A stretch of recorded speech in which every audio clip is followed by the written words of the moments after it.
आपल्याला आज बघायचं आहे history and components of Java. ठीक आहे, म्हणजेच जावा जसं मी तुम्हाला सांगितलं होतं, जावा हा ओरिजिनली सन मायक्रोसिस्टीमचा प्रॉडक्ट होता, की जो अराउंड 1991 सन मायक्रोसिस्टीममध्ये डेव्हलप केला गेला होता. बरोबर आहे. आणि त्यालाच आपण बघितलं होतं inventor of Java James Gosling, असं मी तुम्हाला सांगितलं होतं. तर जेम्स गोसलिंग बरोबर बाकीचे टीम मेंबर्स पण काम करत होते. तर आज आपल्याला पूर्ण डिटेलमध्ये जावाची हिस्ट्री बघायची आहे. त्याच्यानंतर इन्स्टॉलेशन ऑफ जेडीके जे मी तुम्हाला शिकवलेलं आहे. बरोबर आहे. तर इन्स्टॉलेशन ऑफ जेडीके कशासाठी लागतं, तर मी तुम्हाला सांगितलं होतं जावा डेव्हलपमेंट किट जेडीकेला म्हटलं जातं. म्हणजे जावा मध्ये ऍप्लिकेशन डेव्हलप करण्यासाठी तुमच्या सिस्टीमवर जसं C++ साठी तुम्ही टर्बो C++ कंपायलर्स वापरता ऍप्लिकेशन डेव्हलपमेंट करण्यासाठी आणि कंपाईल करण्यासाठी, तसंच जावाचे ऍप्लिकेशन डेव्हलप करण्यासाठी तुमच्या सिस्टीमवर JDK Java development kit installed असणं गरजेचं आहे. मी तुम्हाला ते दाखवलं पण होतं की जेडीके तुम्ही कुठून डाउनलोड करू शकता. मी तुम्हाला दाखवलं होतं, ओरॅकलच्या साईटवरून तुम्ही डाउनलोड करू शकता. कारण इयर 2010 मध्ये सन मायक्रोसिस्टीमकडून जावा टेक्नॉलॉजी ओरॅकल कॉर्पोरेशनने अक्वायर केली होती. त्यामुळे आता oracle corporation is a owner of JDK technology. बरोबर आहे. जावा जरी ओपन सोर्स असली, ओपन सोर्स टेक्नॉलॉजी जरी असली, तरी आत्ता करंटली सन मायक्रोसिस्टीमकडून अक्वायर केल्यामुळं जेडीके जे तुम्हाला डाउनलोड करावं लागेल ते ओरॅकलच्या साईटवरून डाउनलोड करावं लागेल. ठीक आहे. मग बघूयात हिस्ट्री ऑफ जावा काय म्हणते. तर तुमच्या स्क्रीनवर आता दिसते बघा जावा डेव्हलपमेंट किट. मी आता तुम्हाला सांगितलं की JDK is a software that is required for develop Java applications. मग जेडीके मध्ये काय काय येतं, जावा डेव्हलपमेंट किटमध्ये काय काय येतं, तर डेव्हलपमेंट टूल्स, ऍप्लिकेशन डेव्हलप करण्यासाठी जावा प्रोग्रामिंग लँग्वेज यूज करून ऍप्लिकेशन डेव्हलप करण्यासाठी जे टूल्स लागतात. उदाहरणार्थ तुम्हाला सांगायचं झालं तर कंपायलर लागणार आहे. आपल्याला जो काही प्रोग्राम आपण लिहिणार आहे जावामध्ये, तो प्रोग्राम कंपाईल करणं गरजेचं आहे. बग्स असतील, सिंटॅक्टिकल बग्स असतील किंवा आणखी काही बग्स असतील तर त्या फाइंड आउट करणं गरजेचं आहे. आणि जो कंपाईल केलेला कोड आहे तो एक्झिक्यूट करण्यासाठी पुन्हा तुम्हाला तुमच्या सिस्टीमवर इंटरप्रिटर लागणार आहे. कारण जावा हा दोन्ही सिस्टीम्स यूज करतो. It uses compiler as well as interpreter. बरोबर आहे.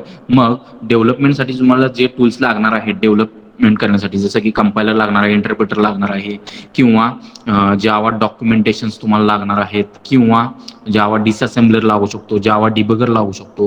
हे सगळे टूल्स डेव्हलपमेंटसाठी जे टूल्स लागणार आहेत ते तुम्हाला जेडीके मध्ये प्रोव्हाइड केले जातात. प्लस जेडीके आणखी तुम्हाला काय प्रोव्हाइड करतं, तर जावा रन टाइम एन्व्हायरमेंट. बरोबर आहे.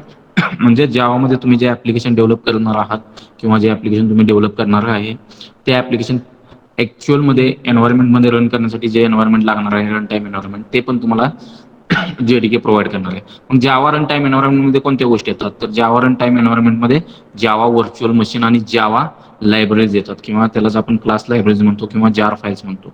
बरोबर आहे. मग Java run time environment is equal to Java virtual machine plus Java libraries. बरोबर आहे. म्हणजे ह्या दोन गोष्टी तुमच्या रन टाइम एन्व्हायरमेंटमध्ये तुम्हाला प्रोव्हाइड केल्या जातील. तर त्यातलं जेव्हीएम काय आहे, जावा व्हर्च्युअल मशीन. मी तुम्हाला सांगितलं होतं हे काय फिजिकल मशीन नाहीये. It's again a software which provides you some specifications for run time environment. JVM काय करणार आहे, तुम्हाला एक रन टाइम एन्व्हायरमेंट ऍप्लिकेशन किंवा तुम्ही जो प्रोग्राम लिहिलेला आहे तो एक्झिक्यूट करण्यासाठी रन टाइम एन्व्हायरमेंट प्रोव्हाइड करणार आहे. म्हणजे JVM is nothing but a specification which provides run time environment for execution of your application or programs. बरोबर आहे. त्यानंतर जावा लायब्ररीज काय आहेत, जसं मी तुम्हाला सांगितलं होतं C++ मध्ये काही फंक्शन्स आणि काही हेडर फाईल्स जसं तुम्हाला ऑलरेडी प्रोव्हाइड केलेले आहेत, आणि त्या हेडर फाईल्समध्ये नंबर ऑफ डिफरंट फंक्शन्स तुम्हाला ऑलरेडी डिफाईन केलेले आहेत. ते फंक्शन्स तुम्हाला तुमच्या प्रोग्राममध्ये इम्प्लिमेंट करायचे असतील किंवा यूज करायचे असतील तर तुम्हाला ते हेडर फाईल्स तुमच्या प्रोग्राममध्ये काय करावं लागतात, इन्क्लूड करावं लागतात. तसंच जावामध्ये तुम्हाला ऑलरेडी बऱ्याचशा लायब्ररी क्लास लायब्ररीज तुम्हाला अवेलेबल आहेत. त्या क्लास लायब्ररीमध्ये number of different methods available आहेत. त्या मेथड्स तुम्हाला तुमच्या प्रोग्राममध्ये यूज करण्यासाठी यूज करायचे असतील तर डेफिनेटली जावा रन टाइम एन्व्हायरमेंट त्या तुम्हाला अवेलेबल करून देणार आहे. आणि जावा रन टाइम एन्व्हायरमेंटमुळे तुम्ही ते ज्या काही क्लास लायब्ररीज आहेत त्या क्लास लायब्ररीजमध्ये ज्या काही मेथड्स आहेत अवेलेबल, त्या मेथड्स तुम्ही तुमच्या प्रोग्राममध्ये यूज करू शकणार आहे. तर हे जावा डेव्हलपमेंट किटमध्ये काय काय गोष्टी येतात असं जर तुम्हाला विचारलं तर तुम्हाला सांगता आलं पाहिजे. Java development kit contains the tools which are required for development of applications plus it also provides you with Java run time environment. मग जावा रन टाइम एन्व्हायरमेंटमध्ये काय येतं असं जर तुम्हाला विचारलं तर सांगता आलं पाहिजे. Java run time environment provides you two components, Java Virtual Machine and Java class libraries or Java libraries, which are required for development of applications. बरोबर आहे. मग बघा तुम्हाला काय बघायला मिळतंय, की बाबा जावा व्हर्चुअल मशीन आणि जावा क्लास लायब्ररी ह्या जावा रन टाइम एन्व्हायरमेंट मध्ये येतात. म्हणजे Java run time environment is composed of two component Java virtual machine which actually provides the specifications for the execution of your applications. It is not a physical machine. ते physical machine नाही, it's a kind of software or you can say it's a kind of interpreter. बरोबर आहे, which is going to interpret your byte code. बरोबर आहे. अशा पद्धतीने हे Java development kit आहे, की ज्याच्यामध्ये डेव्हलपमेंट टूल जावा रन टाइम एन्व्हायरमेंट येतं आणि जावा रन टाइम एन्व्हायरमेंटमध्ये तुम्हाला जावा व्हर्चुअल मशीन्स आणि जावा क्लास लायब्ररीज बघायला मिळतील. ठीक आहे. इथपर्यंत काही प्रॉब्लेम आहे. जावा ही लँग्वेज मी तुम्हाला सांगितलं होतं की बाबा सन मायक्रो सिस्टीममध्ये डेव्हलप केली गेली होती. USA मध्ये ती कंपनी आहे. अराउंड 1991च्या आसपास त्या ऑर्गनायझेशनमध्ये जावा ही प्रोग्रामिंग लँग्वेज डेव्हलप केली गेली होती आणि जावा डेव्हलप करण्यामागे ज्या लोकांचा मेजर इम्पॅक्ट होता किंवा हात होता ते असे लोक बघा: जेम्स गोस्लिंग आहे, पॅट्रिक नॉर्टन आहेत, क्रिस वॉर्थ आहे, एड फ्रँक आहेत, माईक शेरिडॅन आहेत. असे ह्या 5 लोकांचा मेजर रोल होता जावा प्रोग्रामिंग लँग्वेज डेव्हलप करण्यामागं, की जी अराउंड 1991च्या आसपास डेव्हलप केली गेली होती. मग जावा ही काय सांगितलं होतं मी तुम्हाला, ऑब्जेक्ट ओरिएंटेड प्रोग्रामिंग लँग्वेज आहे. बरोबर आहे. आपण बघितलेलं आहे जावा ऑब्जेक्ट ओरिएंटेड प्रोग्रामिंग लँग्वेजचे मेजर फीचर्स किंवा ज्याला आपण 4 pillars of object oriented programming language म्हणतो ते सपोर्ट करते. ते 4 फीचर्स कोणते तर तुम्हाला माहिती आहे की बाबा ॲब्स्ट्रॅक्शन आहे, एनकॅप्सुलेशन आहे, इनहेरिटन्स आहे आणि पॉलिमॉर्फिझम आहे. हे जावा सपोर्ट करते तुमचं. आणि त्याच्यानंतर मी तुम्हाला सांगितलं होतं की जावाचं ओरिजिनल नाव काय होतं जावा प्रोग्रामिंग लँग्वेजचं, तर ओक नाव होतं. बरोबर आहे. पण एक अराउंड 1994 जावा म्हणून त्याचं रिनेम केलं गेलं, कारण ओक हे ऑलरेडी एक्झिस्टिंग प्रोग्रामिंग लँग्वेजचं नाव होतं. बरोबर आहे. मग ॲक्च्युली जावा ही प्रोग्रामिंग लँग्वेज डेव्हलप करण्यामागं मोटिव्ह काय होता, तर जावा ही प्रोग्रामिंग लँग्वेज डेव्हलप करण्यामागं मोटिव्ह असा होता की सॉफ्टवेअर्स डेव्हलप करायचे होते. कन्झ्युमर इलेक्ट्रॉनिक डिव्हाइसेस जसे की टीव्हीज आहेत, त्यांचे सेट टॉप बॉक्स असतील, VCRs असतील, टोस्टर्स असतील किंवा केबलचे सेट टॉप बॉक्सेस असतील किंवा PDAs असतील किंवा इलेक्ट्रॉनिक मशीन्स असतील, अशा ज्या डिव्हाइसेस आहेत यांच्यासाठी तुम्हाला करायचे होते. अशा डिव्हाइसेससाठी, इलेक्ट्रॉनिक डिव्हाइसेससाठी सॉफ्टवेअर डेव्हलप करायचे होते किंवा एक प्रकारचा आपण म्हणूयात की OS किंवा ऑपरेटिंग सिस्टम डेव्हलप करायच्या होत्या, की ज्या हे डिव्हाइसेस ऑपरेट करू शकतील. त्याच्यासाठी काय केलं गेलं होतं, तर जावा ही प्रोग्रामिंग लँग्वेज डेव्हलप केली गेली होती अराउंड 1991. मग जावा हे नाव कसं आलं, तर जावा हे नाव ॲक्च्युअली टीम मेंबर्सच्या पासून आलेलं आहे. बरोबर आहे. जसं की जेम्स गोस्लिंग मधला जे घेतला, आर्थर वॅन हॉप मधला ए आणि व्ही घेतलेला आहे, अँड अँडी बेचटॉल शिम मधला ए घेतलेला आहे. अशा पद्धतीनं जावाचं हे नाव हे जावा आलेला आहे. ठीक आहे. इथपर्यंत काय प्रॉब्लेम आहे का? आपल्याला बघायचं आहे की जावाचे कंपोनंट्स काय असतात. त्यातला पहिला कंपोनंट आहे बाईट कोड. बरोबर. तुम्हाला सगळ्यांना मी सांगितलं होतं जावा प्रोग्राम हा कंपाईल केल्यानंतर, जावा कंपायलर वापरल्यानंतर एक मिडल किंवा इंटरमिडिएट कोड जनरेट होतो. बरोबर आहे. तो इंटरमिडिएट कोडला आपण काय म्हणतो, बाईट कोड म्हणतो. त्या इंटरमिडिएट कोडला आपण काय म्हणतो, बाईट कोड म्हणतो. आणि हा बाईट कोड आहे तो तुमचा, मी तुम्हाला सांगितलं होतं, प्लॅटफॉर्म इंडिपेंडंट आहे. Platform independent in the sense you can take bytecode that is generated on one platform, that is on Windows. You can run or execute that bytecode on Linux or Mac OS platform. म्हणजेच बाईटकोडमुळे तुमची जावा ही programming language काय झालेली आहे, तर platform independent झालेली आहे. मग मी तुम्हाला सांगितलं होतं की जावा कंपायलर आहे. बरोबर आहे. जावा कंपायलर आहे, त्याचा मेजर रोल आहे बाईट कोड जनरेट करण्यामागं. मग जावा प्रोग्राम तुम्हाला स्क्रीनवर दिसतोय, सोर्स कोड, तो इनपुट म्हणून आपण जावा कंपायलरला देणार आहे आणि त्याच्यापासून जो जनरेट होणार आहे तो असणार आहे तुमचा बाईट कोड. आणि बाईट कोड फाईलचं एक्सटेन्शन काय असणार आहे, डॉट क्लास असणार आहे. म्हणजेच बाईट कोड फाईलचं एक्सटेन्शन काय असणार आहे, तुमचं डॉट क्लास फाईल. तुम्हाला विचारलं गेलं उद्या की बाबा the byte code file which is generated after compilation of Java program is, तर तुम्हाला सांगता आलं पाहिजे the extension of byte code file is dot class. बरोबर आहे. मग बघा, the intermediate form of Java program is known as a byte code. मी तुम्हाला सांगितलं होतं. बरोबर. When Java program is compiled, then Java compiler produces an intermediate code for a machine that does not exist instead of machine code. म्हणजेच machine code directly generate होणार आहे का, नाही. इंटरमिडिएट कोड जनरेट केला जाणार आहे प्रोग्राम कंपाईल केल्यानंतर जावाचा, आणि तो इंटरमिडिएट कोड म्हणजे तुमचा बाईट कोड असणार आहे. That will not B machine code. हे लक्षात ठेवा. तो जो बाईट कोड जनरेट होणार आहे that will not B machine code. बरोबर. म्हणजे हा एक इंटरमिडिएट फॉर्मचा कोड जनरेट केला जाणार आहे. तो प्रत्येक मशीनसाठी, मी काय म्हणतोय, सेपरेट प्रत्येक मशीनसाठी काय असणार आहे, कॉमन असणार आहे. म्हणजे तुम्ही विंडोजची मशीन घ्या, लिनक्सची मशीन घ्या किंवा आणखी मॅक ओएसची मशीन घ्या, त्यांच्यासाठी तो कॉमन जनरेट केला जाणार आहे. असं नसणार आहे की विंडोजसाठीचा कोड स्पेसिफिक विंडोजसाठी जनरेट केला जाईल बाईट कोड, लिनक्सचा कोड हा लिनक्सच्या मशीनसाठी जनरेट केला जाईल, मॅक ओएसचा कोड हा मॅक ओएसच्या मशीनसाठी जनरेट केला जाईल. त्याच्यानंतर this intermediate form of code is known as byte code. ह्याच इंटरमिडिएट कोडला आपण काय म्हणतो, बाईट कोड म्हणतो. By Java interpreter we can interpret this byte code on any machine and run on any machine. बरोबर आहे. हा बाईट कोड आहे तो आपण कोणत्याही मशीनवर काय करू शकतो, एक्झिक्यूट करू शकतो. मी तुम्हाला सांगितलं होतं का, तर हा बाईट कोड आहे तो प्लॅटफॉर्म इंडिपेंडेंट आहे. विंडोजवरचा लिनक्सवर, लिनक्सचा मॅक ओएसवर किंवा मॅक ओएसचा लिनक्स आणि लिनक्सचा विंडोजवर तुम्ही एक्झिक्यूट करू शकता. आणि त्या फाईलचं एक्सटेन्शन डॉट क्लास असतं. आणि हा बाईट कोड आहे तो मशीन स्पेसिफिक नाही. मी जे तुम्हाला आतापर्यंत सांगत आलोय की हा प्रत्येक प्लॅटफॉर्मसाठी युनिक नसणार आहे. It will be common to all platforms. Clear आहे का? क्लिअर आहे. जावा कंपोनंट्समध्ये आपण बाईट कोड बघितला. दुसरा कंपोनंट येतो जावा डेव्हलपमेंटमध्ये, तर जावा डेव्हलपमेंट किट. मग जसं आता आपण डिस्कस केलं की जावा डेव्हलपमेंट किटमध्ये दोन कंपोनंट इम्पॉर्टंट प्रोव्हाइड करतात आपल्याला. जावा डेव्हलपमेंट किटमध्ये कलेक्शन ऑफ टूल्स येतात की त्यांनाच आपण डेव्हलपमेंट टूल्स म्हणतोय. आणि दुसरा आपण बघितलं होतं की JRE प्रोव्हाइड करतं, म्हणजे जावा रन टाइम एन्व्हायरमेंट. जे ऍप्लिकेशन डेव्हलप केलेलं आहे त्या ऍप्लिकेशन एक्झिक्युशनसाठी रन टाइम एन्व्हायरमेंट प्रोव्हाइड करणं पण JDK काम करतं. मग या JDK मध्ये जे टूल्स येतात, डेव्हलपमेंट टूल्स, बरोबर आहे, ते टूल्स कोणकोणते येतात तर ते आपल्याला बघायचे आहेत. जावा सी, जसं मी तुम्हाला सांगितलं जावा सी हा काय तर जावा कंपायलर आहे. तुम्हाला माहिती आहे की हा ऍक्च्युअलमध्ये आपण कशासाठी वापरतो, तर प्रोग्राम आपल्याला कंपाईल करायचा असतो. आणि हा प्रोग्राम कंपाईल झाल्यानंतर आपल्याला सोर्स कोड पासून एक इंटरमिडिएट फॉर्म ऑफ कोड मिळणार आहे कंपाईल केल्यानंतर. आणि त्या कोडला आपण बाईट कोड म्हणतो की जो ऍक्च्युअलमध्ये बाईट कोड तुमचा जावा इंटरप्रिटर आहे तो एक्झिक्यूट करू शकणार आहे. नेक्स्ट आहे जावा इंटरप्रिटर. दुसरं टूल आहे जावा इंटरप्रिटर, त्यालाच म्हटलं जातं. हा कशासाठी वापरला जातो, तर हा ऍक्च्युअलमध्ये तुम्ही जे ऍप्लिकेशन डेव्हलप केलेलं आहे आणि कंपाईल केलेलं जे ऍप्लिकेशन आहे बाईट कोड, ते ऍप्लिकेशन तुम्हाला ऍक्च्युअलमध्ये रन करण्यासाठी किंवा एक्झिक्यूट करण्यासाठी तुम्हाला इंटरप्रिटर लागतो. आणि हा इंटरप्रिटर कसा काम करत असतो, तर हा प्रोग्रामची लाईन बाय लाईन रीड करत असतो आणि तो लाईन बाय लाईन एक्झिक्यूट करत असतो किंवा इंटरप्रिट करत असतो line by line code from your byte code file. बरोबर आहे. तिसरं जे टूल तुम्हाला प्रोव्हाइड करतं JDK ते आहे ॲपलेट व्ह्यूअर. मग मी तुम्हाला सांगितलं होतं ॲपलेट काय असतात. Applets are tiny program which actually execute inside your browser.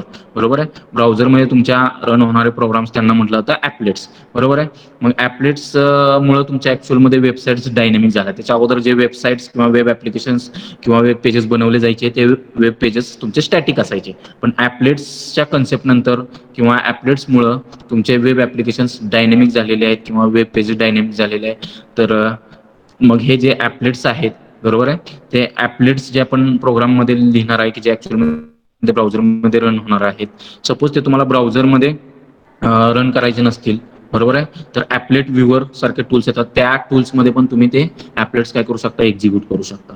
बरोबर आहे. त्याच्यानंतर जावा एच, बरोबर, हे एक टूल आहे की सी हेडर फाईल्स म्हणजेच काय, it generates C header files and source files that are needed to implement native methods. म्हणजे जावा तुम्हाला फॅसिलिटी प्रोव्हाइड करते की तुम्ही जावामध्ये सी किंवा C++चा कोड एम्बेड करू शकता, जावाच्या प्रोग्राम्समध्ये यूज करू शकता.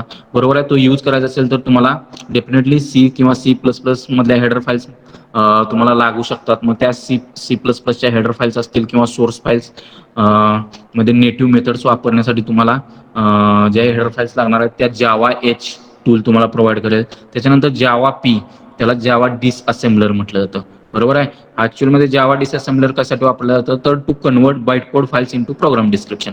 म्हणजे तुमच्याजवळ क्लास फाईल आहे आणि तुम्हाला ऍक्च्युअलमध्ये तो क्लास फाईलमध्ये जे काही प्रोग्राम आहे किंवा प्रोग्रामचं डिस्क्रिप्शन आहे ते बघायचं असेल तर तुम्ही जावा डिसअसेंबलर वापरू शकता. म्हणजे it's kind of reverse engineering from byte code. You are going to get some programme.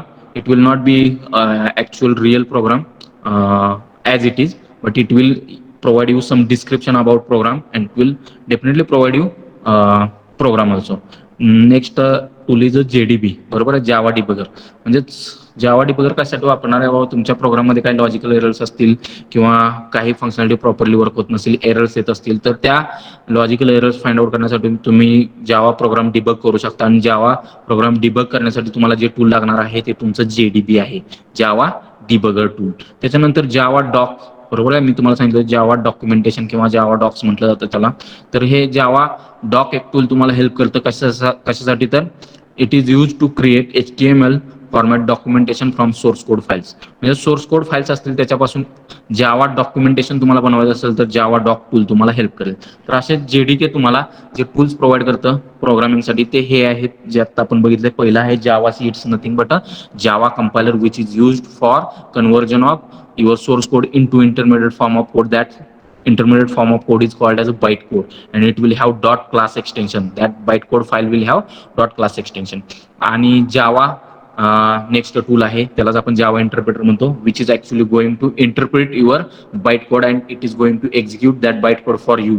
बरोबर आहे. आणि तो कशा पद्धतीनं हा इंटरप्रिटर असल्यामुळे हा काम कसा करणार आहे तर it is going to read line by line source code, line by line code from your bytecode file and it is going to execute that code. Next tool मी तुम्हाला सांगतो ऍपलेट व्ह्यूवर. हे कशासाठी लागतं तुम्हाला तर ऍपलेट्सचे जे प्रोग्राम्स आहेत ते प्रोग्राम्स तुम्हाला एक्झिक्यूट करायचे असतील तर तुम्हाला ऍपलेट व्ह्यूवर टूल लागतं. आणि ऍपलेट्स काय असतात, they are tiny programs which executes inside your browsers. Applets मी ज्या वेबसाईट्स डेव्हलप केल्या जायच्या ऍपलेट्सच्या अगोदर त्या स्टॅटिकली असायच्या आणि ऍपलेट्सच्या नंतर ऍक्च्युअलमध्ये वेबसाईट्स ह्या डायनेमिक झाल्या किंवा वेब पेजेस जे डेव्हलप केले गेले ते डायनेमिक झाले किंवा मोस्ट इंटरॅक्टिव्ह झाले. ते बघणार आहे आपण हळूहळू. ठीक आहे. त्याच्यानंतर नेटिव्ह कोड म्हणजे सी प्लस प्लस सारख्या प्रोग्रामिंग लँग्वेजचा जर कोड तुम्हाला तुमच्या जावा प्रोग्राम्समध्ये यूज करायचं असेल तर त्यासाठी तुम्हाला जे टूल मदत करणार आहे ते जावा एच असणार आहे. It is actually going to provide you C header files and source files which are actually required for execution of your native methods. त्याच्यानंतर जावा पी टूल आहे की जे जावा डिसअसेंबलर ज्याला म्हटलं जातं की actually it is going to convert byte code files into a program description. म्हणजेच it's kind of reverse engineering from byte code you are going to get program description. Next आहे JDP tool. बरोबर. Java debugger tool. हे tool कशासाठी वापरलं जातं मी तुम्हाला सांगितलं होतं की it is going to be used for debugging applications or find out errors in your programs. त्याच्यानंतर जावा डॉक हे टूल कशासाठी वापरलं जातं, it is going to provide you HTML format documentation from Java source code files. Clear आहेत का tools? Yes, tell me. ठीक आहे. Next मी तुम्हाला सांगितलं होतं जावा व्हर्च्युअल मशीन. ऍक्च्युअलमध्ये हे फिजिकल मशीन आहे का हो? नाही. It's a kind of software. बरोबर आहे की जे सॉफ्टवेअर तुम्हाला काय करणार आहे स्पेसिफिकेशन्स प्रोव्हाइड करणार आहे. कशासाठी स्पेसिफिकेशन्स प्रोव्हाइड करणार आहे तर रन टाइम एन्व्हायरमेंट क्रिएट करण्यासाठी स्पेसिफिकेशन्स प्रोव्हाइड करणार आहे की ज्याच्यामध्ये तुमचा बाईट कोड ज्या रन टाइम एन्व्हायरमेंटमध्ये तुमचा बाईट कोड एक्झिक्यूट केला जाऊ शकतो. म्हणजे Java virtual machine is software which is going to provide you a specification that provides runtime environment in which Java bytecode can be executed. बरोबर आहे. म्हणजेच जावा रन टाइम एन्व्हायरमेंट प्रोव्हाइड करणं की ज्या जावा रन टाइम एन्व्हायरमेंटमध्ये तुम्ही तुमचा बाईट कोड एक्झिक्यूट करू शकला पाहिजे. ही रिस्पॉन्सिबिलिटी तुमच्या जावा व्हर्च्युअल मशीनची आहे आणि ही फिजिकल मशीन नाहीये हे लक्षात ठेवा.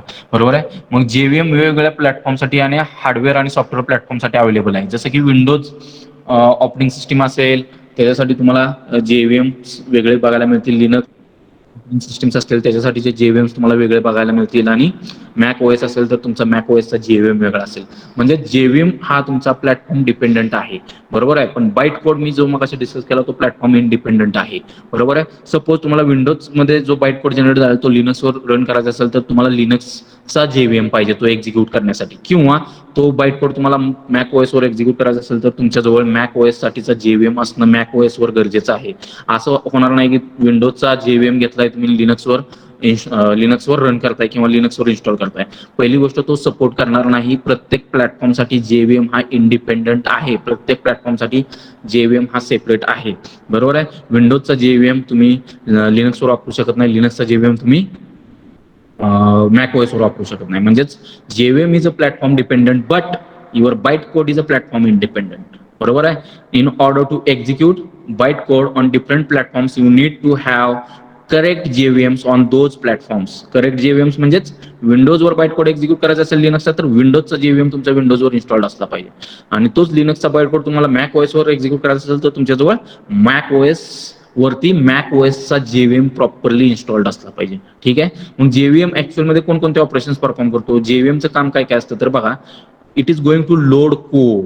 बरोबर आहे. तुमच्यासाठी तो कोड मेमरीमध्ये लोड करणारा एक्झिक्युशनसाठी तो कोड व्हेरीफाय करण्याचं काम पण, म्हणजे तो ऍक्च्युअलमध्ये ज्या काही स्पेसिफिकेशन्स आहेत बाईट कोडच्या त्याच्यानुसार तो जनरेट झालेला कोड आहे का तो कोड व्हेरीफाय करणार. त्याच्यानंतर तो कोड तुमच्यासाठी एक्झिक्यूट करण्याचं काम पण जेव्हीएम करणार आहे आणि रन टाइम एन्व्हायरमेंट प्रोव्हाइड करण्याचं काम पण तुमच्यासाठी जेव्हीएम करणार आहे. मग तुम्हाला डायग्राम दिसते बघा.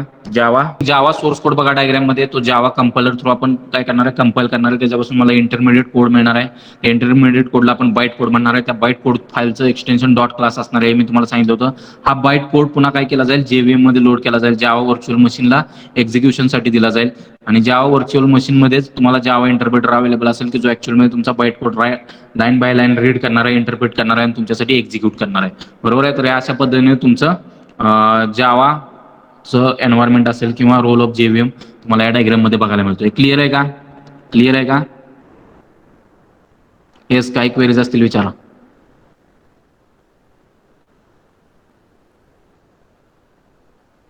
ठीक आहे. मग इन्स्टॉलेशन स्टेप्स आहेत जेडीकेच्या, बरोबर, ते आपण बघितलेले आहेत. तरी पुन्हा एकदा मी तुम्हाला सांगतो इन्स्टॉलेशन कसं करायचं आहे. तर सगळ्यात पहिली गोष्ट तुम्हाला जेव्हीएम डाउनलोड करायचं आहे. जेव्हीएम डाउनलोड करण्यासाठी तुम्ही गुगलमध्ये जाणार आहे. सॉरी, जेडीके डाउनलोड करायचं आहे. जेडीके डाउनलोड करण्यासाठी तुम्ही गुगलमध्ये जायचं आहे. आता जेडीकेचे बरेचसे व्हर्जन्स आहेत, तुम्हाला मी सांगितलं होतं, बरोबर. JDK 16 is the latest version. JDK 11 is a LTS, that is long term supported version. JDK 8 is also LTS supported version. बरोबर, हे तुम्हाला मी सांगितलं होतं. आता इंडस्ट्रीमध्ये मॅक्सिमली JDK 8 आणि JDK 11 यूज केलं जातं. ठीक आहे. अजून जे नेक्स्ट स्टेबल व्हर्जन येणार आहे म्हणजेच LTS सपोर्टेड व्हर्जन असणार आहे ते JDK 17 असणार आहे, जे सप्टेंबरच्या आसपास रिलीज होईल. बरोबर आहे. मग लॉंग टर्म सपोर्ट म्हणजेच काय की बाबा ओरॅकल तर्फे तुम्हाला काही प्रॉब्लेम आला तर तो सॉल्व्ह केला जाऊ शकतो तुमच्या ऑर्गनायझेशनला सॉफ्टवेअर डेव्हलप करताना. तर ओरॅकल तर्फे त्याला लॉंग टर्म सपोर्ट असेल त्या पर्टिक्युलर व्हर्जन्सना जेडीकेच्या. ठीक आहे. आपण जे प्रोग्रामिंगसाठी जेडीके वापरणार आहे ते मी तुम्हाला सांगितलं होतं JDK 8, बरोबर. JDK 8 तुम्हाला डाउनलोड करायचं, इन्स्टॉल करायचं. इथं तुम्हाला स्क्रीनवर लिंक दिसते, इथून शकता JDK. ठीक आहे. तुम्हाला स्क्रीनवर जी लिंक दिसते तिथूनही तुम्ही ही डाउनलोड करू शकता JDK. किंवा दुसरा मार्ग मी सांगितलं होतं, गुगलमध्ये JDK 8 डाउनलोड म्हणा, तो तुम्हाला ओरॅकलच्या साईटवर घेऊन जाईल. कारण ओरॅकलनं ॲक्वायर केलं होतं 2010 मध्ये जावा टेक्नॉलॉजी आहे, तुम्हाला मी सांगितलं होतं. त्यामुळं आता जावा डेव्हलपमेंटसाठी ज्या JDK लागणार आहे ते ओरॅकल कॉर्पोरेशन टेक्नॉलॉजी तुम्हाला प्रोव्हाइड करणार आहे आणि ते डाउनलोड करण्यासाठी तुम्हाला ओरॅकलच्या साईटवर जावं लागेल. तिथं तुम्हाला ऑप्शन्स बघायला मिळतील तुमच्या अकॉर्डिंग टू OS. सपोज तुमची OS 32 बीट असेल तर तुम्ही 32 बीट JDK डाउनलोड केलं पाहिजे. जर तुमची OS 64 बीट असेल तर तुम्ही 64 बीट JDK डाउनलोड केलं पाहिजे. त्याच्यानंतर इन्स्टॉलेशन सिम्पल असतं, तुम्हाला मी सांगितलं होतं. जी फाईल असणार आहे executable file according to your platform, your platform you should download 64 bit JDK. जी काही डाउनलोड केलेली फाईल असेल ती एक्झिक्युटेबल असेल, त्याच्यावर क्लिक करायची आहे, नेक्स्ट नेक्स्ट नेक्स्ट म्हणत जावा. आणि बाय डिफॉल्ट तुमचा जो जावा आहे JDK आहे तो इन्स्टॉल केला जाईल C:\program files java/JDK ह्या पाथवर. ठीक आहे. त्याच्यानंतर मी तुम्हाला सांगितलं होतं पाथ कसा सेट करायचा प्रोग्रामिंगसाठी. पाथ दोन प्रकारे आपण सेट करू शकतो. एक आहे मॅन्युअल पाथ सेटिंग आणि दुसरा आहे तुमचा permanent path setting. Manual path setting मध्ये तुम्हाला सेट पाथ ही कमांड वापरावी लागते, जी कमांड प्रॉम्प्टवर आपण वापरतो. मी तुम्हाला सांगितलं होतं सेट पाथ इक्वल्स टू आणि तुम्हाला पूर्ण पाथ द्यायचा आहे जिथं तुमचा ऍक्च्युअलमध्ये जावा इन्स्टॉल झालेला आहे, बिन पर्यंतचा पाथ. कारण आपल्याला जावा सी आणि जावा ह्या प्रोग्राम्स लागणार आहेत. जावा सी आणि जावा ह्या कमांड्स लागणार आहे तुमचा जावा प्रोग्राम रन करण्यासाठी आणि त्या बाय डिफॉल्ट तुमच्या बिन फोल्डरमध्ये असतात JDKच्या. म्हणून तुम्हाला जो पाथ कमांड प्रॉम्प्टवर सेट करायचा आहे तो असा असणार आहे तुमचा set path equals to C:\program files/JDK C:\program files/java/JDK/bin. बरोबर आहे. हा पाथ असणार आहे तो तुम्हाला सेट करायचा. आणि दुसरा मार्ग मी सांगितला होता परमनंट पाथ सेट करण्यासाठी, तो एन्व्हायरमेंट व्हेरिएबलमध्ये जायचं आहे. सिस्टीम व्हेरिएबल्स असतात, सिस्टीम व्हेरिएबल्स एडिट करायचं आहे, त्याच्या एंडला सेमिकोलन द्यायचा आहे आणि हा जो पाथ आहे तो पूर्ण पाथ तिथं पेस्ट करायचा आहे C:\program files/java/JDK/bin आणि तुम्ही एक्झिक्यूट ओके ओके म्हणायचंय. तुमचा पाथ सेट झालेला असेल. हे मी तुम्हाला दाखवलेलं आहे त्यामुळे आता मी दाखवत नाहीये. आणि पाथ प्रॉपर सेट झालाय की नाही हे कसं व्हेरीफाय करणार तुम्ही, तर मी तुम्हाला दाखवतो. कमांड प्रॉम्प्ट ओपन करायचा आहे, बरोबर. कमांड प्रॉम्प्ट ओपन करण्यासाठी तुम्ही रन मध्ये जायचं आहे, तिथं CMD कमांड टाईप करायचे. अशा पद्धतीचा तुम्हाला कमांड प्रॉम्प्ट बघायला मिळेल. इथं तुम्हाला जी कमांड फायर करायची आहे ती आहे जावा C-version. जावा C-version ही कमांड टाईप केल्यानंतर तुम्हाला जावाचा पाथ सेट झाला असेल तर अशा पद्धतीने तुम्हाला व्हर्जन बघायला मिळेल जावा सीचं. सेम वे तुम्ही जावा-version कमांड टाईप केली तर तुम्हाला JVMचं जे व्हर्जन आहे इंटरप्रेटरचं ते पण तुम्हाला बघायला मिळेल. आणि अशा पद्धतीने तुम्ही व्हेरीफाय करू शकता प्रॉपर पाथ सेट झाला आहे का. मी ऍक्च्युअली माझ्या सिस्टीमवर परमनंट पाथ सेट केलेला आहे त्यामुळे तो तुम्हाला अशा पद्धतीनं बघायला मिळत आहे की डायरेक्टली मी कमांड फायर केला की तो मला व्हर्जन दाखवत आहे. सपोज मॅन्युअल तुम्हाला पाथ सेट करायचं असेल तर तुम्हाला कमांड कशी मारावी लागते, set path equals to dot semicolon. Dot कशासाठी, तर पाथ व्हेरिएबलची जी काय अगोदरची व्हॅल्यू असतील पाथ व्हेरिएबलमध्ये स्टोअर त्या मला ॲज इट इज ठेवायच्या असतील तर मी डॉट मारणार आहे. त्याच्यानंतर प्रोग्राम फाईल्समध्ये जायचं आहे. त्याच्यानंतर जावा JDK बीन हा पूर्ण पाथ तुम्हाला कॉपी करायचा आहे, मी सांगितलं होतं गेल्या वेळी. आणि तुम्हाला जस्ट राईट क्लिक करून पेस्ट म्हणा आणि एंटर मारा. अशा पद्धतीनं कमांड प्रॉम्प्टवरून तुम्ही टेम्पररी पाथ सेट करू शकता. हा पाथ सेट झाला की नाही कसं चेक करू शकता, तर ह्या व्हेरिएबलची व्हॅल्यू तुम्ही प्रिंट करू शकता इको कमांडनी. Eco % path %. तर तुम्हाला अशा पद्धतीनं पाथ सेट झालेला बघायला मिळेल. आणि पाथ एकदा सेट झाला की नेक्स्ट तुम्हाला जो प्रोग्राम कंपायलेशनसाठी जी कमांड वापरणार आहे ती तुमची जावासी असणार आहे. बरोबर, जावासी कमांड. आता ॲक्च्युअलमध्ये मी तुम्हाला प्रोग्राम एक्झिक्यूट करून दाखवणार नाहीये, ते मी तुम्हाला सगळं दाखवलेलं आहे अगोदर. फक्त कंपायलेशनसाठी कमांड जावासी वापरणार आहे, जावा कंपायलर. आणि ॲक्च्युअलमध्ये कोड इंटरप्रिट करण्यासाठी किंवा एक्झिक्यूट करण्यासाठी जी कमांड वापरणार आहे ती कमांड कोणती असणार आहे तुमची, जावा. म्हणजे Java command will invoke your Java interpreter. Okay. आणि अशा पद्धतीनं तुम्ही तुमचा प्रोग्राम्स एक्झिक्यूट करू शकता. तर हा होतं तुमचं थोडंसं इंट्रोडक्शन अबाउट जावा टेक्नॉलॉजी. जावाची हिस्ट्री बघितली, JDK मध्ये काय कोणकोणते कंपोनंट येतात जावा. त्याच्यानंतर आपण बघितलं की टूल्स कोणकोणते प्रोव्हाइड करतो तुम्हाला JDK, हे सगळ्या गोष्टी आपण बघितलेल्या आहेत इथपर्यंत. ठीक आहे. तर फीचर्स ऑफ जावा बघा. मग जावा प्रोग्रामिंग लँग्वेज काय काय फीचर्स प्रोव्हाइड करते किंवा काय फीचर्स आहेत जावा प्रोग्रामिंग लँग्वेजचे, तुम्हाला क्वेश्चन विचारला जाऊ शकतो. तर हे 11 फीचर्स तुमच्यासाठी नोट डाऊन केलेले आहेत बघा. पहिलं आहे कंपाइल्ड अँड इंटरप्रिटेड लँग्वेज. बरोबर आहे, बघणार आहे आपण प्रत्येक फीचर. दुसरं फीचर आहे प्लॅटफॉर्म इंडिपेंडंट अँड पोर्टेबल. तिसरं फीचर आहे ऑब्जेक्ट ओरिएंटेड प्रोग्रामिंग लँग्वेज आहे जावा. चौथं आहे जावा रोबस्ट अँड सिक्युअर आहे. पाचवा आहे जावा इज डिस्ट्रीब्युटेड लँग्वेज. सहावा आहे familiar simple and small programming language आहे. सातवा आहे Java multi threaded and interactive language आहे. आठवा आहे हाय परफॉर्मन्स लँग्वेज आहे. नववा आहे डायनेमिक. दहावा आहे आर्किटेक्चर न्यूट्रल. आणि 11th आहे पॉप्युलर फॉर इंटरनेट. तर हे जवळपास 11 फीचर्स तुमच्यासाठी नोट डाऊन केलेले आहेत. तर ह्यातलं एक एक फीचर बघूयात की exactly compiled and interpreted language म्हणजे काय असतं, किंवा प्लॅटफॉर्म इंडिपेंडंट का आहे जावा, ऑब्जेक्ट ओरिएंटेड जावा का आहे.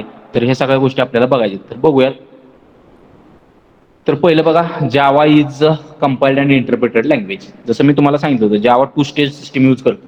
2 स्टेज म्हणजेच काय, की पहिल्यांदा तो कोड कंपाईल करतो, पण तो डायरेक्टली मशीन लँग्वेजमध्ये कोड कंपाईल करत नाही, तर इंटरमिडिएट फॉर्म मध्ये कोड कंपाईल करतो. तो इंटरमिडिएट फॉर्म म्हणजे तुमचा बाईट कोड आहे, हे मी तुम्हाला सांगितलं होतं. बाईट कोड हा तुमचा मशीन कोड नाही आहे. बरोबर आहे, that is also not equal to machine code. बरोबर. मग हा जो बाईट कोड आहे इंटरमिडिएट फॉर्मचा कोड, तो पुन्हा मशीन लँग्वेजमध्ये कन्वर्ट करणं हे काम तुमचं असतं इंटरप्रिटरचं, जावा इंटरप्रिटरचं. म्हणजे जावा 2 स्टेज टेक्नॉलॉजी यूज करतो. कोणत्या 2 स्टेज टेक्नॉलॉजी, तर पहिल्या स्टेजमध्ये तो तुमचा सोर्स कोड कंपाईल करणार आहे बाईट कोडमध्ये, आणि दुसऱ्या स्टेजमध्ये तो काय करणार आहे, जो बाईट कोड आहे तो इंटरप्रिट करणार आहे जावा इंटरप्रिटर च्या हेल्पने, आणि तो एक्झिक्यूट करणार आहे किंवा तो मशीन कोडमध्ये कन्वर्ट करणार आहे. बरोबर आहे. मग बघा, Java is a 2 stage system. In first stage Java compiler translate source code into byte code instruction. बरोबर, सोर्स कोड आहे तो बाईट कोडमध्ये कन्वर्ट केला जाईल पहिल्या स्टेजमध्ये. आणि हा बाईट कोड आहे तो प्लॅटफॉर्म इंडिपेंडंट आहे, मी तुम्हाला सांगितलं होतं. का, तर विंडोजचा लिनक्सवर, लिनक्सचा मॅक ओएसवर असं तुम्ही एक्झिक्यूट करू शकता. Required thing is that you should have correct JVM for that particular platform. बरोबर. Byte codes are not machine instructions. मी तुम्हाला तेच सांगितलं की बाईट कोड म्हणजे मशीन कोड नाहीये. बरोबर आहे, की जो तुमचा ऍक्च्युअलमध्ये मशीन एक्झिक्यूट करू शकेल. ठीक आहे. In second stage Java interpreter generates machine code that can directly be executed by machine. मग हा जो बाईट कोड जनरेट झालेला आहे तो पुन्हा इंटरप्रिटर काय करणार आहे, त्याच्यापासून मशीन कोड जनरेट करणार आहे आणि तो एक्झिक्यूट करण्याचं काम करणार आहे तुमचा जावा interpreter.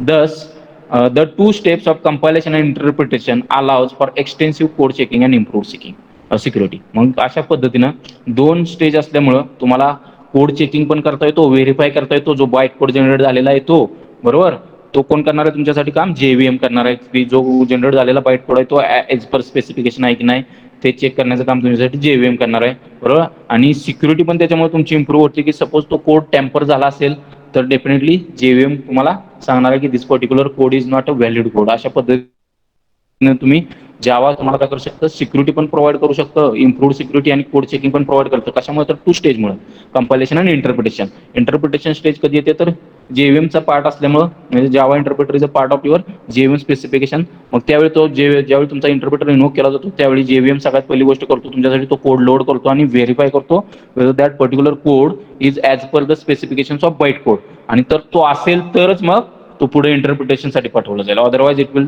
Give you error. That means it provides you security. बरोबर.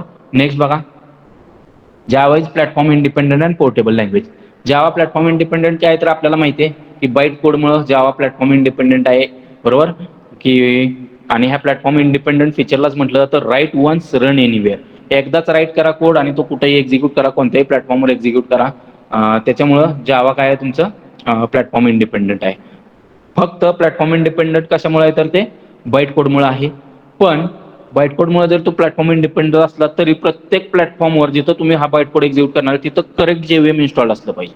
बरोबर आहे. बाकीच्या प्रोग्रामिंग लँग्वेज सपोज तुम्ही कन्सिडर केल्या सी किंवा C++, त्या डायरेक्टली काय करतात, तुमचा प्रोग्राम कंपाईल करतात मशीन लँग्वेजमध्ये. पण इथं तसं केलं जात नाही. हा कंपाईल करतो कोड तो इंटरमिडिएट फॉर्म, त्याला आपण बाईट कोड म्हणतो, त्या फॉर्ममध्ये काय करतो तुमचा कोड कंपाईल करतो. आणि हा इंटरमिडिएट फॉर्मचा कोड आहे तो तुम्ही एका प्लॅटफॉर्मवरून दुसऱ्या प्लॅटफॉर्मवर रन करू शकता. फक्त तुमच्याकडे प्रत्येक प्लॅटफॉर्मसाठीचा स्वतंत्र जेव्हीएम असला पाहिजे प्रॉपरली इन्स्टॉल्ड. ठीक आहे. On compilation Java program is compiled into byte code, जे मी तुम्हाला सांगत आलोय. The byte code is a platform independent and can be run on any machine. Plus this byte code format also provide security. बरोबर आहे. हा जो byte code आहे तो कोणत्याही मशीनवर तुम्ही एक्झिक्यूट करू शकता. का तर प्रत्येक मशीनसाठी वेगवेगळं जेव्हीएम असणार आहे. आणि हा बाईट कोडच तुम्हाला सिक्युरिटी प्रोव्हाइड करणार आहे. ॲज पर द स्पेसिफिकेशन किंवा स्टँडर्डनुसार तो बाईट कोड प्रत्येक प्लॅटफॉर्म, कोणताही प्लॅटफॉर्म वापरा तो जनरेट केलेला असेल. Any machine with Java run time environment can run Java program. मग खाली तुम्हाला डायग्राम बघायला मिळते जावा प्रोग्राम. बरोबर. जावा कंपायलर वापरला आहे त्याच्यापासून मला बाईट कोड मिळालेला आहे. बरोबर. आणि तो बाईट कोड मी इंटरप्रेट करू शकतो ज्या विंडोजच्या जेव्हीएम यूज करून विंडोज प्लॅटफॉर्मवर किंवा विंडोज ओएसवर, लिनक्सचा जेव्हीएम यूज करून लिनक्स ओएसवर, सोलारिसचा जेव्हीएम यूज करून सोलारिस ओएसवर, किंवा मॅकचा जेव्हीएम यूज करून मॅक ओएसवर. अशा पद्धतीनं जावा प्लॅटफॉर्म इंडिपेंडंट काय तर बाबा, it uses or it follows feature of write once run anywhere because of bytecode. This particular Java technology is a platform independent, and not only bytecode but each platform should have its own correct JVM installed. In that case, that particular platform can understand that particular bytecode and it can execute that bytecode for you. बरोबर आहे. Clear आहे का? पुढे जाऊयात. Yes, समजलंय का? ठीक आहे. मग Java is object oriented programming language. तिसरं फीचर काय सांगतं, जावा ही ऑब्जेक्ट ओरिएंटेड प्रोग्रामिंग लँग्वेज आहे. मग मी तुम्हाला सांगितलं होतं ओओपीचे मेजर फीचर्स काय आहेत तर ऑब्जेक्ट्स असावेत. ओओपी ऑब्जेक्टचा कन्सेप्ट फॉलो करते. क्लासेस, हा user define data type support करते. त्याच्यानंतर इनहेरिटन्स, पॉलिमॉर्फिझम, ॲब्स्ट्रॅक्शन, एनकॅप्सुलेशन हे फीचर्स सपोर्ट करतं. बरोबर. हे आपण डिस्कस केलं होतं क्लासमध्ये. बरोबर. मग जावा हे सगळे फीचर्स तुमचे काय करते, सपोर्ट करते. बरोबर आहे. आणि जावामध्ये everything in Java is an object. This statement is important. बरोबर आहे. म्हणजेच प्रत्येक गोष्ट जावामध्ये तुम्ही जे पण गोष्ट लिहाल किंवा जो पण कोड लिहाल, that everything that you write in Java is an object. Primitive data types they also can be converted into objects using wrapper classes. ठीक आहे. रॅपर क्लासेस काय असतात ते आपण नंतर बघणारच आहे डिटेलमध्ये. पण प्रिमिटिव्ह डेटा टाइप्स सुद्धा ऑब्जेक्ट्समध्ये कन्वर्ट करू शकता using concept of wrapper classes. बरोबर आहे. म्हणजेच everything in Java is an object. That's why Java is object oriented programming language. बरोबर आहे. All program code and data reside within objects and classes. मग आपण काही एक्झाम्पल्स बघितले होते क्लासरूममध्ये की कसा कोड लिहायचा. बरोबर आहे. जसं की मी तुम्हाला सांगितलं होतं C++ तुम्ही कोड लिहिता, तसा जावा कोड लिहिणं थोडंसं वेगळं आहे. जावामध्ये सगळा कोड तुम्हाला क्लासच्या आतमध्ये लिहायचा आहे. मेन मेथड सुद्धा तुमच्या क्लासचा पार्ट आहे. जे पण डेटा मेंबर्स डिफाईन कराल ते सगळं क्लासमध्ये करायचं आहे तुम्हाला. क्लासच्या बाहेर काहीच करायचं नाहीये तुम्हाला. बरोबर आहे. म्हणजेच every program code or data that you are going to use in your program is part of your object and classes. हे लक्षात ठेवा. बरोबर आहे. Java comes with an extensive set of classes arranged in packages that can use in our program by inheritance. बरोबर आहे. मग जसं की बाबा C++ मध्ये तुम्हाला हेडर फाईल्स अवेलेबल आहेत. त्या हेडर फाईल्समध्ये नंबर ऑफ डिफरंट फंक्शन्स तुमच्यासाठी ऑलरेडी राईट केलेले आहेत. ते फंक्शन्स तुम्ही तुमच्या प्रोग्राममध्ये यूज करता. जसे प्रिंटअप असेल, स्कॅनअप असेल, असे बरेचसे फंक्शन्स आहेत. CLR आहे. हे फंक्शन्स तुम्हाला C++ लायब्ररीच्या फॉर्ममध्ये प्रोव्हाइड करतात हेडर फाईल्समध्ये. आणि त्या हेडर फाईल्समधील फंक्शन्स तुम्हाला यूज करायचे असेल तर तुम्ही त्या हेडर फाईल्स तुमच्या प्रोग्राममध्ये इन्क्लूड करत होता. तसंच जावामध्ये पण तुम्हाला बऱ्याचशा क्लास लायब्ररीज अवेलेबल आहेत. बरेचसे क्लासेस तुमच्यासाठी ऑलरेडी राईट केलेले आहेत. त्या क्लासेसमध्ये number of different functions available आहेत. वेगवेगळ्या फंक्शनॅलिटीज अवेलेबल आहेत. प्रत्येक क्लासचा काहीतरी रोल आहे. बरोबर आहे. मग हे सगळे जे क्लासेस तुमच्यासाठी क्लास लायब्ररी जी जावानं डिफाईन केलेली आहे किंवा तुमच्यासाठी अवेलेबल केलेली आहे, ती जर तुमच्या प्रोग्राममध्ये तुम्हाला यूज करायची असेल तर तुम्हाला ते पर्टिक्युलर पॅकेजेस तुम्हाला तुमच्या प्रोग्राममध्ये इम्पोर्ट करावे लागतात. जसं तुम्ही हॅश इन्क्लूड म्हणायचा stdio.h C++ मध्ये किंवा हॅश इन्क्लूड iostream.h म्हणायचा. तसंच जर तुम्हाला जावाच्या क्लास लायब्ररीज ज्या ॲक्च्युअलमध्ये वेगवेगळ्या पॅकेजेसमध्ये डिवाइड केलेल्या आहेत जावाच्या क्लास लायब्ररीज, त्या क्लास लायब्ररी तुम्हाला तुमच्या प्रोग्राममध्ये यूज करायचे असतील तर तुम्हाला पॅकेजेस इम्पोर्ट करावे लागतात. जसं की java.lang हे एक पॅकेज आहे. तर java.lang पॅकेजमध्ये जे काही क्लास लायब्ररीज तुमच्यासाठी डिफाईन केलेल्या आहेत जावाने, त्या तुम्हाला यूज करायच्या असतील तर तुम्हाला एक स्टेटमेंट लिहावं लागतं, इम्पोर्ट java.lang. जो पर्टिक्युलर क्लास तुम्हाला इम्पोर्ट करायचा असेल, suppose I want to import system class, तर तुम्हाला म्हणावं लागेल इम्पोर्ट java.lang.system.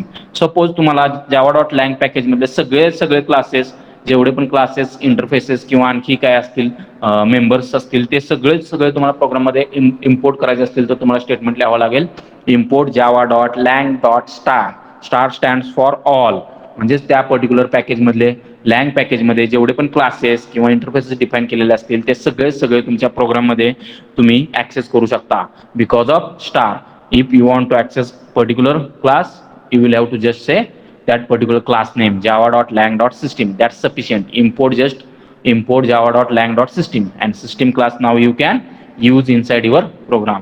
मग असे बरेच वास्ट क्लास लायब्ररी तुम्हाला अवेलेबल आहे जावामध्ये. आणि ती क्लास लायब्ररी ती वेगवेगळ्या पॅकेजेसमध्ये तुमच्यासाठी काय केलेलं आहे, डिवाइड केलेली आहे. मग वेगवेगळ्या पॅकेजेसमध्ये जे क्लासेस आहेत त्यांचा रोलनुसार ते पॅकेजेस बनवले आहेत. जसं की मला नेटवर्क प्रोग्रामिंग करायचं आहे, माझ्या प्रोग्राममध्ये मला नेटवर्क सॉकेट्स क्रिएट करायचे किंवा नेटवर्क प्रोग्रामिंग करायचं आहे, तर त्याच्यासाठी रिलेटेड क्लासेस तुम्हाला बघायला मिळतील java.net पॅकेजमध्ये. सपोज मला डेटाबेस कनेक्शन्स करायचे आहेत, डेटाबेस कोडिंग करायचं आहे, बरोबर आहे, तर मग त्यासाठी मला java.sql पॅकेज अवेलेबल आहे. त्या SQL पॅकेजमध्ये रिक्वायर्ड क्लासेस मला अवेलेबल आहेत. तसंच लँग्वेज हे एक पॅकेज आहे. सपोज युटिलिटी आहे, बऱ्याचशा युटिलिटी क्लासेस तुम्हाला अवेलेबल आहेत. तेच जर तुम्हाला यूज करायचे असतील तुमच्या प्रोग्राममध्ये तर तुम्हाला java.util पॅकेज अवेलेबल आहे. असे बरेचसे class library, vast class library तुम्हाला जावा टेक्नॉलॉजी प्रोव्हाइड करते. And if you want to use that particular class library or that library which is provided by Java technology, you have to use import. Okay. Next, everything in Java is an object. Even primitive data types can be converted into object by using wrapper classes. म्हणजे मी तुम्हाला जे सांगितलं की जावा मध्ये everything is object, बरोबर आहे.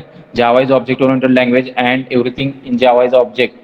मग तुम्ही म्हणणार की बाबा प्रिमिटिव्ह डेटा टाईप, सर ते तर प्रिमिटिव्ह आहेत, they are not objects, but they can be converted into objects using wrapper classes. ठीक आहे. रॅपर क्लासेसचा कन्सेप्ट काय असतो ते आपण डिटेलमध्ये बघणार आहे. आता लक्षात ठेवा की रॅपर क्लासेस कशासाठी वापरले जातात, तर to convert primitive data types into and objects. ठीक आहे. आणि basic concept of OOP are object, class, inheritance, polymorphism, abstraction, encapsulation.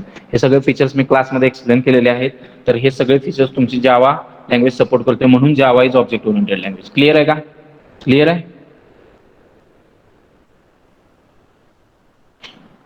Yes, सांगा लवकर. ओके, ठीक आहे. नेक्स्ट फीचर आहे जावाचं. बघा, Java is robust and secure. बरोबर. जावा रोबस्ट काय किंवा सिक्युअर लँग्वेज काय आहे, तर त्याचं रिझन खूप महत्वाचं आहे. बघा, रोबस्टचं मिनिंग काय, तर बाबा स्ट्रॉंग आहे. मग जावा का स्ट्रॉंग लँग्वेज आहे, तर बघा तुम्हाला मेमरी मॅनेजमेंटची केअर करावी लागत नाही. मेमरी मॅनेजमेंट म्हणजेच काय की जसं बाबा तुम्ही C++ मध्ये किंवा सी मध्ये ज्यावेळी मेमरी अलोकेट करायचा, डायनॅमिकली मेमरी, बरोबर आहे, डायनॅमिकल मेमरी जी अलोकेट करतात ती हिप सेक्शनवर अलोकेट होते, हे मी तुम्हाला सांगितलं होतं, बरोबर. मग जी मेमरी अलोकेट करतात ती तुम्हाला एक्सप्लिसिटली रिलीज करावी लागायची ज्यावेळी तुम्हाला तो पर्टिक्युलर ऑब्जेक्ट किंवा ती गोष्ट एरिया, जो पर्टिक्युलर ऑब्जेक्ट आहे तो यूज मध्ये नसेल त्यावेळी तो तुम्हाला एक्सप्लिसिटली ती पर्टिक्युलर स्पेस रिलीज करावी लागायची, बरोबर आहे. तसं जावामध्ये एखादा ऑब्जेक्ट तुम्ही कोड केलेला आहे आणि त्या ऑब्जेक्ट आउट ऑफ स्कोप गेला, म्हणजेच आता तो ऑब्जेक्ट यूजमध्ये नाहीये, तर त्या केसमध्ये त्या ऑब्जेक्टला जी काय मेमरी अलोकेट केली असेल ती जावा तुमच्यासाठी फ्री करेल. ती मेमरी जावा टेक्नॉलॉजी तुमच्यासाठी फ्री करेल. म्हणजेच मेमरी मॅनेजमेंट तुमच्यासाठी ऑटोमॅटिक केलं जाईल. आणि ही जे मेमरी मॅनेजमेंटचं जे काम आहे तो एक जावाचा थ्रेड आहे. थ्रेड म्हणजेच बॅकग्राऊंडमध्ये रन होणारी प्रोसेस आहे. डेमॉन म्हणू शकता तुम्ही. Daemon it's a kind of daemon. आणि त्या डेमॉनला म्हटलं तर गार्बेज कलेक्टर. काय म्हटलं होतं? Garbage collector. म्हणजेच गार्बेज कलेक्टर काय? It's a kind of daemon or it's a kind of background process or it's kind of thread which runs in background and it monitors or it keeps track of memory that is allocated to objects when particular objects goes out of scope or when that particular object is of no use, then the memory that is allocated to that particular object will be automatically reclaimed by garbage collector. हे लक्षात ठेवा. म्हणजे सगळ्यात महत्वाचा point काय जावामध्ये, तर तुम्हाला memory management करावं लागत नाही. As a programmer you should not worry about memory management. This memory management task will be handled by a thread or a daemon or a background process which is part of your JVM. बरोबर आहे. and that background process or that background thread or that background daemon is called as a garbage collector. बरोबर. आणि दुसरी महत्वाची गोष्ट, जावा strong आणि secure काय, तर जावा पॉइंटर्स यूज करत नाही. मेमरी मॅनेजमेंट तर ऑटोमॅटिक करतं जावा गार्बेज कलेक्टर थ्रू. बरोबर आहे. पण दुसरा पॉईंट आहे की जावा पॉइंटर्स यूज करत नाही. बरोबर आहे. पॉइंटर्स नसल्यामुळे डायरेक्ट तुम्हाला मेमरीला ऍक्सेस नाही आहे. मेमरी फील्ड्सना किंवा मेमरी लोकेशन्सला डायरेक्ट ऍक्सेस नसल्यामुळं जे काही डेटा लिकेज सारखे प्रॉब्लेम्स येतात ते तुम्हाला जावा प्रोग्रामिंग लँग्वेजमध्ये बघायला मिळत नाही. त्याच्यानंतर जावामध्ये एक्सेप्शन हँडलिंग आणि टाईप चेकिंग केलं जातं. म्हणजे स्ट्रॉंगली टाईप चेकिंग केलं जातं जावा प्रोग्रामिंग लँग्वेजमध्ये. बरोबर. आणि एक्सेप्शन हँडलिंग म्हणजेच काय, की अशा काही बग्स येतात किंवा एरर्स येतात तुमच्या प्रोग्राममध्ये की ज्या तुमच्या प्रोग्रामचा नॉर्मल फ्लो इंटरप्ट करतात. तर हा सगळ्या गोष्टी तुमच्या जावा प्रोग्रामिंग लँग्वेजमध्ये हँडल केल्या जातात. एक्सेप्शन हँडलिंग असेल किंवा टाईप चेकिंग स्ट्रॉंगली करणं, ह्या सगळ्या गोष्टी तुमच्या जावा सपोर्ट करतो. म्हणून जावा तुमची रोबस्ट प्रोग्रामिंग लँग्वेज आहे. बरोबर. आणि सिक्युअर का आहे, तर डेफिनेटली किंवा मेमरी लोकेशनचा डायरेक्ट ऍक्सेस नसल्यामुळे डेटा लिकेज किंवा मेमरी लिकेज सारखे जे प्रॉब्लेम्स आहेत ते तुमच्या जावामध्ये येणार नाही आहेत. पॉइंटर्सचा सपोर्ट नाही आहे, त्यामुळे जावा सिक्युअर आहे. बरोबर. मग बघा, Java is robust because it uses strong memory management. There is a lack of pointers that avoid security problem. There is automatic garbage collection in Java which runs of objects which are not being used by Java application. बरोबर आहे. म्हणजेच त्या ज्या objects जे use मध्ये नाहीत त्यांना जी memory allocate केलेली आहे ती ऑटोमॅटिकली फ्री किंवा रिलीज करण्याचं काम गार्बेज कलेक्शन करतं. बरोबर आहे. म्हणजेच तुम्हाला मेमरी मॅनेजमेंट वर डिपेंड स्वतः हँडल करणं गरजेचं नाही. ते तुमच्यासाठी ऑटोमॅटिकली केअर केली जाईल जावा through. There are exception handling and type checking mechanisms that make Java robust. बरोबर. And when it comes to security, Java is always first choice. Java program always run in Java runtime environment with almost null interaction with operating system. Hence, it is more secure. Java program हा तुमच्या Java run time environment मध्ये execute केला जातो आणि operating system बरोबर तुमचं interaction नसतं. बरोबर आहे. म्हणजेच खूप कमी प्रमाणात ओएस बरोबर तुमचं इंटरॅक्शन असणार आहे. आणि ज्या रन टाइम एन्व्हायरमेंटमध्येच तुमचा प्रोग्राम एक्झिक्यूट केल्यामुळं तो सिक्युअर आहे. क्लिअर आहे का? क्लिअर आहे का? सांगा.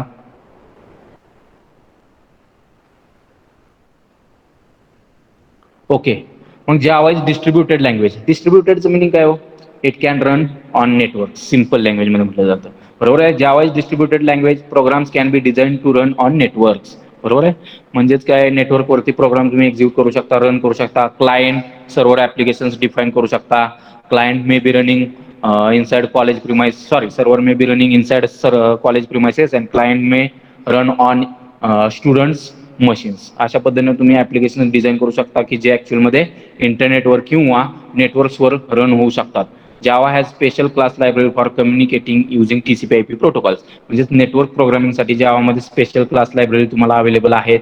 Creating network connections is very much easy in Java as compare to C++. म्हणजेच नेटवर्क ऍप्लिकेशन्स डेव्हलप करणं किंवा नेटवर्क कनेक्शन्स डेव्हलप करणं जावामध्ये C आणि C++ पेक्षा इझी आहे.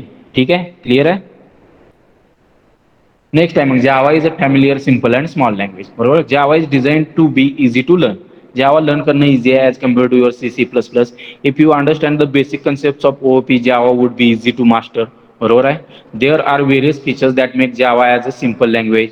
Programs are easy to write and debug because Java does not use pointers explicitly. Pointers वापरते का जावा? नाही. बरोबर. It is much harder to right Java program that can crash the system but we cannot say about other programming language. का programs crash होतात? तर जसं मगाशी आपण बघितलं, पॉइंटर्स वापरले असतील प्रोग्राममध्ये, मग डेटा लिकेज, मेमरी लिकेज सारखे प्रॉब्लेम्स येऊ शकतात. बरोबर आहे. मेमरी जर प्रॉपर मेमरी मॅनेजमेंट केलं नसेल, हँडल केलं नसेल प्रोग्राममध्ये, तर त्या केसमध्ये तुमचे प्रोग्राम्स क्रॅश होऊ शकतात. जावामध्ये गार्बेज कलेक्शन आहे, तो सगळी ही काळजी घेणार आहे माझ्यासाठी, त्यामुळे मला काळजी करण्याची गरज नाहीये. बरोबर. स्ट्रॉंग मेमरी मॅनेजमेंट असल्यामुळं जावा प्रोग्राम्स क्रॅश होण्याचे चान्सेस खूप कमी आहेत. Java provides bug-free system due to strong memory management. It also has automatic memory allocation and deallocation system. It also eliminates operator overloading and multiple inheritance. जे confusing concept आहेत, operator overloading किंवा multiple inheritance, C++ मध्ये ते जावामध्ये remove केलेले आहेत. त्यामुळे जावा simple language आहे आणि तुम्ही इझिली लर्न करू शकता. त्याच्यानंतर Java uses many constructs of C and C++. Therefore Java code looks like C++ code. Thus Java is simplified version of C++. ज्याला C++ येतंय, बरोबर आहे, C++ला जावा फॉलो करून डिझाईन केली गेली होती. त्यामुळं डेफिनेटली ज्याला C++ येते त्यासाठी Java is a piece of cake. Clear आहे का? ठीक आहे. नेक्स्ट आहे Java is multi threaded and interactive language. Multi threaded म्हणजेच काय, मी तुम्हाला सांगितलं, multiple parts of program when they are executing simultaneously then they are called as a threads. बरोबर आहे. Multi threading means a single program having different threads executing independently at the same time. याचं example मी तुम्हाला मागच दिलं होतं. Game आहे, एखादी गेम आहे. Game is nothing but a process. बरोबर आहे. त्या प्रोसेसमध्ये वेगवेगळे टास्क हँडल करण्यासाठी वेगवेगळ्या स्मॉल प्रोसेस आहेत किंवा लाईट वेट प्रोसेसेस आहेत. जसं की साऊंड येत असतो गेम खेळताना, त्याच्यानंतर प्लेयर्स मूव्ह होत असतात, त्याच्यासाठीचा थ्रेड्स असणार आहे. तुम्हाला स्कोर दिसतो, तो हँडल करण्यासाठीचे थ्रेड्स आहेत.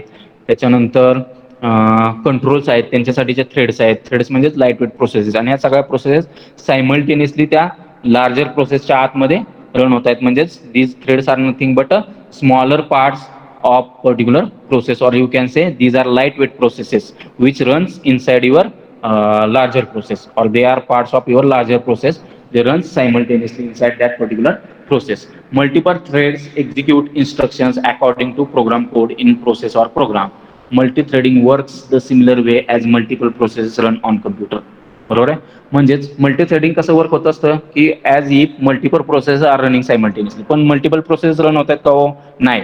बरोबर आहे. तर एकाच प्रोसेसचे मल्टिपल पार्ट सायमल्टेनियसली रन होत आहेत. एकाच प्रोसेसचे मल्टिपल पार्ट सायमल्टेनियसली रन होत आहेत. म्हणजेच प्रोसेसरला काय वाटतं की ऍक्च्युअलमध्ये multiple process are running simultaneously, but it is not like that. बरोबर आहे. If they are the parts of that particular process and they R running simultaneously, and each process or each part is handling some different functionality. म्हणजेच काय, एखादा part आहे, एखादा thread आहे, तो साऊंडसाठीचं काम करत असेल, एखादा थ्रेड आहे तो प्लेअरसाठीचं काम करत असेल, एखादा थ्रेड आहे तो स्कोरसाठीचं काम करत असेल. ठीक आहे. नेक्स्ट आहे Java is dynamic language. Dynamic language म्हणजेच काय की बाबा डायनॅमिकली क्लासेस लोड करू शकतो जावा प्रोग्रामिंग लँग्वेज, आणि हे क्लासेस नेटवर्कवरून पण लोड केले जाऊ शकतात किंवा दुसऱ्या पीसीज वरून लोड केले जाऊ शकतात किंवा लोकल ड्राईव्हवरून लोड केले जाऊ शकतात. म्हणजेच by connecting to internet a user immediately has access to thousands of programs and other computers. बरोबर.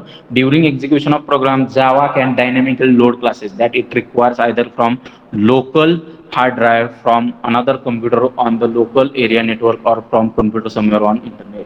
म्हणजे जावा काय करू शकतो, जे क्लासेस एक्झिक्युशनसाठी रिक्वायर्ड आहेत ते डायनॅमिकली लोड करण्याची कॅपॅबिलिटी जावा प्रोग्रामिंग लँग्वेजमध्ये आहे. हे क्लासेस नेटवर्कवर असतील किंवा हार्ड ड्राईव्हवर असतील, लोकल हार्ड ड्राईव्हवर असतील किंवा दुसऱ्या कम्प्युटरवर असतील नेटवर्कमधल्या, तिथून फेच करून तुमच्यासाठी लोड केले जाऊ शकतात. ही फंक्शनॅलिटी तुम्हाला जावा प्रोव्हाइड करते, म्हणून Java is a dynamic language. ठीक आहे. Java is architectural neutral. Architectural neutral काय आहे, तर डेफिनेटली बाईट कोडमुळे आहे. बरोबर आहे. एका प्लॅटफॉर्मवरचा बाईट कोड हा दुसऱ्या प्लॅटफॉर्मवर रन होऊ शकतो, म्हणून जावा is a architectural neutral. Compiler generates bytecode which have nothing to do with particular computer architecture. Hence, a Java program is easy to interpret on any machine. Next आहे Java is popular for internet. मगाशीच मी तुम्हाला सांगितलं जावा हा internet application develop करण्यासाठी तुम्हाला class libraries provide करतो किंवा नेटवर्क ऍप्लिकेशन डेव्हलप करण्यासाठी क्लास लायब्ररीज प्रोव्हाइड करतो. जावा .NET सारखे पॅकेजेस प्रोव्हाइड करतो. त्या पॅकेजेसमध्ये बरेचसे क्लासेस अवेलेबल आहेत की जे यूज करून तुम्ही इंटरनेट कनेक्टिव्हिटी किंवा नेटवर्क कनेक्शन प्रॉपरली तुम्ही कॉन्फिगर करू शकता, यूज करू शकता. म्हणून Java is a popular for internet. The main reason why Java is popular on the internet is that Java offers applets. बरोबर, जावा काय करतं, तुम्हाला ॲपलेट्स प्रोव्हाइड करतं, म्हणून जावा पॉप्युलर आहे इंटरनेटसाठी. बरोबर. आता ठीक आहे, आता बरीच टेक्नॉलॉजी ॲडव्हान्स झालेली आहे, ॲपलेट्स वगैरे हे सगळं आउटडेटेड आहे. तरी पण ज्यावेळी इंटरनेट यूज केला गेला किंवा W world wide web invent झालं, त्याच्यावेळी त्यावर ज्यावेळी वेब पेजेस डेव्हलप केले गेले ते स्टॅटिक होते, आणि ॲपलेट्समुळं डायनॅमिक वेब पेजेस डेव्हलप करण्याची फॅसिलिटी तुम्हाला जावानं प्रोव्हाइड केली होती. म्हणून Java is a popular on internet that it offers applets. Applets are tiny programs which runs inside browser. मी तुम्हाला सांगितले होते बिफोर च्या अगोदर जे वेब पेजेस डेव्हलप केले गेले होते ते स्टॅटिक असायचे. बरोबर. After use of this application they have become dynamic, making browsing richer. Applets are very safe. Applets safe आहेत का, तर ॲपलेटमध्ये कॅपेबिलिटी नाही ते की ते लोकल ड्राईव्हवर काय राईट करू शकतील. म्हणजेच व्हायरसेस आलेत, वर्म्स आलेत, अशा गोष्टी ॲपलेट्स थ्रू कमी प्रमाणात होतात, म्हणून ॲपलेट्स सेफ आहेत. Hence there is no threat of viruses while surfing the internet. This has made applets highly popular on internet and thereby Java. बरोबर. They also support graphical user interface, आणि applets तुम्हाला GUI facility provide करतात. अशा पद्धतीनं जावा is popular for इंटरनेट. Clear आहे का? येस.